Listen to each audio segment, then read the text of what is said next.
everyone, welcome to The Curious Ear, the podcast that sheds light on important issues and the dedicated individuals who advocate for change. And today we delve into a topic that affects millions of lives around the world, HIV and AIDS advocacy. I'm Mackenzie, and I'm joined today with Chanda and Keith, along with Aiden. And we are going to, can you guys start by sharing something about yourself? Yes, well, my name is Chanda Young, and I've been in social work. Well, I have a background in social work for over maybe 10 years. Okay. I'm a mother. I'm Keith Williams, and I have been in the HIV field going on 19 years. And also I paint houses inside and out. Oh, that's fun. How did you guys get to where you are today? A lot of hard work and dedication. Same. A lot of hard work, dedication, want to help people, want to serve this population or this community, with just knowing their status and, you know, everything. Cool. What motivated you guys to get into this field? I'm in social work. I'm social. So I really love caring for people, and just helping somebody, just helping that person get to where they want to be mentally, physically, and emotionally. With me, it was a different situation. It was leaving one job and starting a new one, and trusting and believing in God. And I believe that He put me here to help His people. Cool. I really like that. So how have you guys seen your advocacy efforts improve the lives of people living with HIV and AIDS? Coordination of care. That to me is like the number one key when it comes to helping someone know their status, because they don't know where to go once they find out. Yeah. So to me, coordination of care is really, really big, with helping them maintain mentally as far as like stability. You know, when they go out in the world, they want to know that they're being helped the right way. So coordination of care for me is really big. Yeah. With me, it's pretty much the same thing, but wanting to know why all my friends had passed away. Yeah. And being infected with HIV and passing away suddenly. You know, I wanted to know what was going on, what was causing it, why they didn't have a cure, and just wanting to help people. Yeah. You know. And AHF has so many amazing services that can help people. Can you guys go into detail about what those are and like the process of how you could get involved if you are one affected by this? Just getting tested and knowing your status is something that we most definitely do on a day-to-day basis.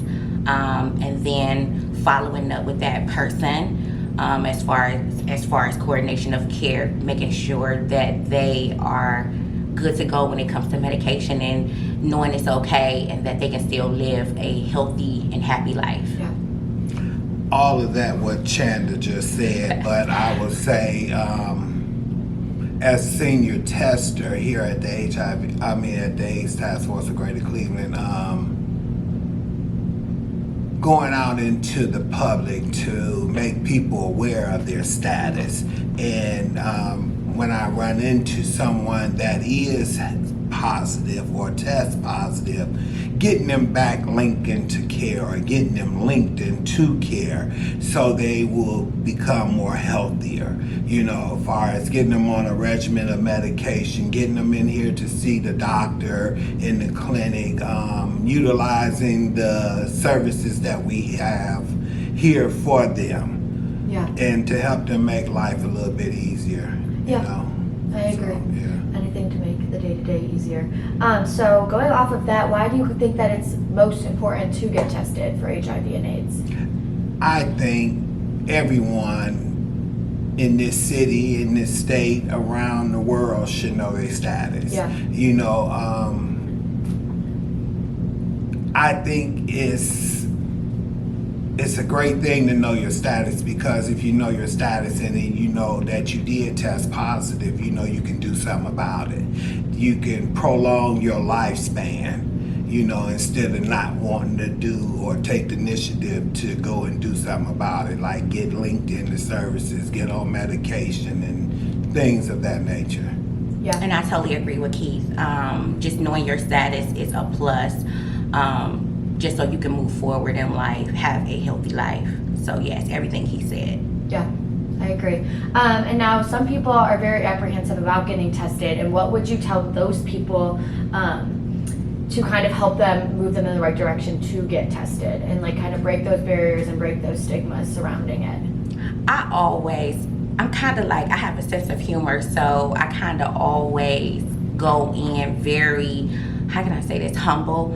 I always go into the situation whereas, don't you want to know, you know what I mean? Like, you always want to know what your status is. Indeed, I'm testing you for HIV, or you're going to get tested for any other STI. I feel like that's something that everybody should know, especially if you are sexually active, or just, you're doing you and having fun, because we are all grown, or if you're not grown, you always want to know. Right.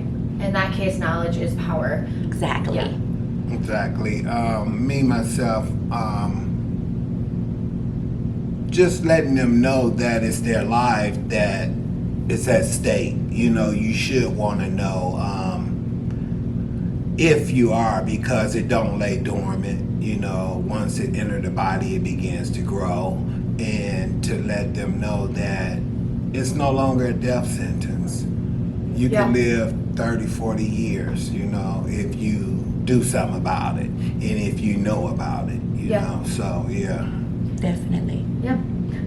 Can you describe any advocacy that you've been a part of? Yes.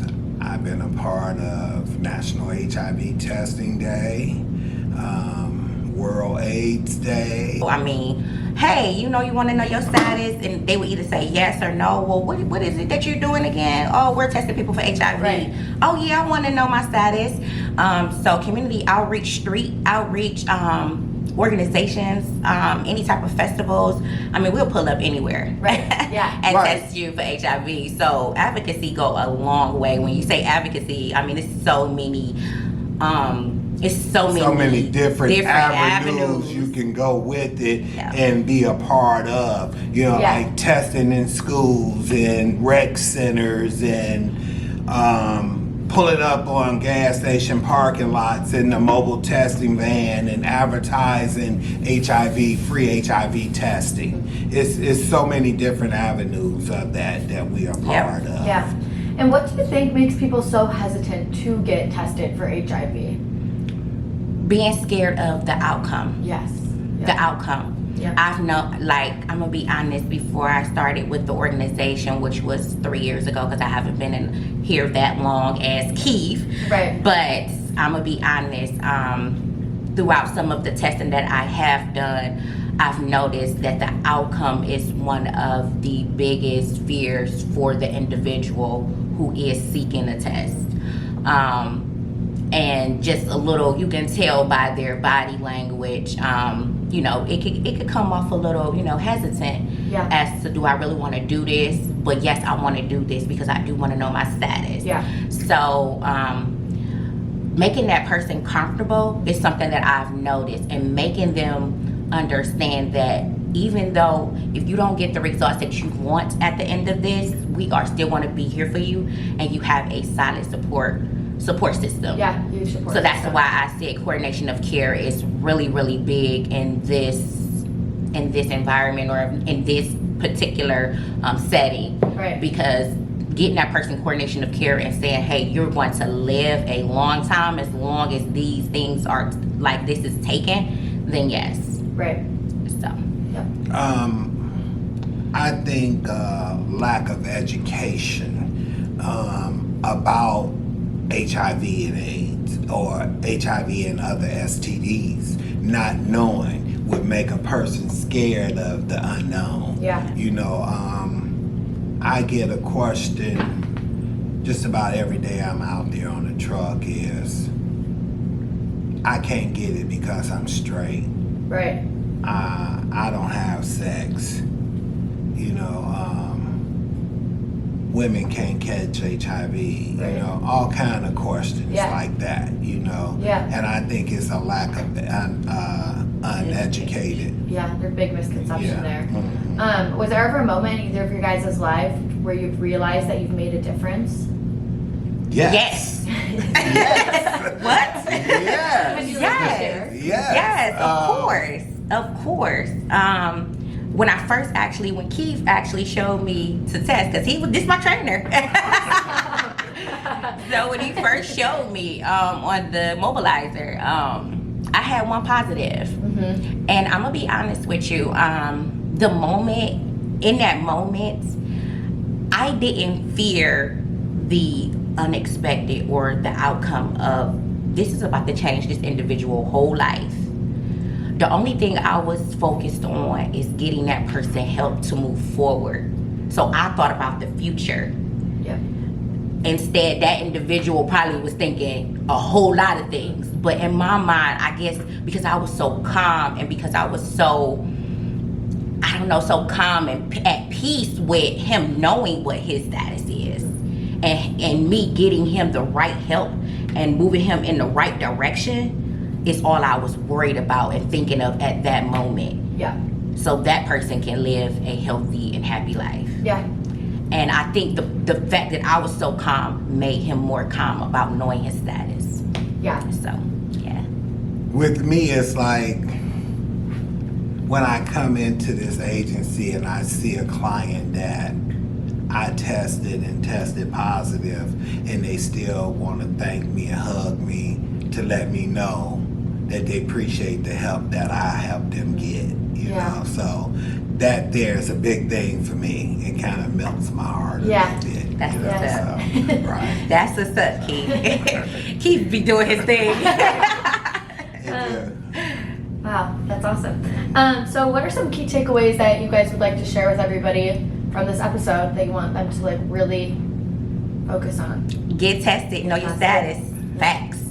Get tested, know your status. Yep. And have a loving heart and caring heart for the people that you're helping. Yeah.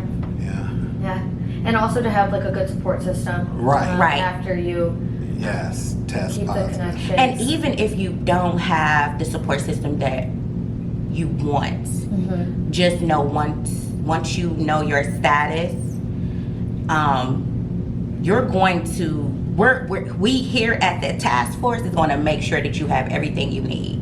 Yeah. As far as moving along with our services, we're going to give you case management, we're going to give you food pantry, we're going to give you pharmacy, we're going to give you the clinic. We're going to make sure that you are moving in the right direction in order to live a healthy and happy life. Don't forget, we're going to give you education. Education, Right. everything. Mm-hmm. We're going to give you everything we can to work hard to get you to where you want to be.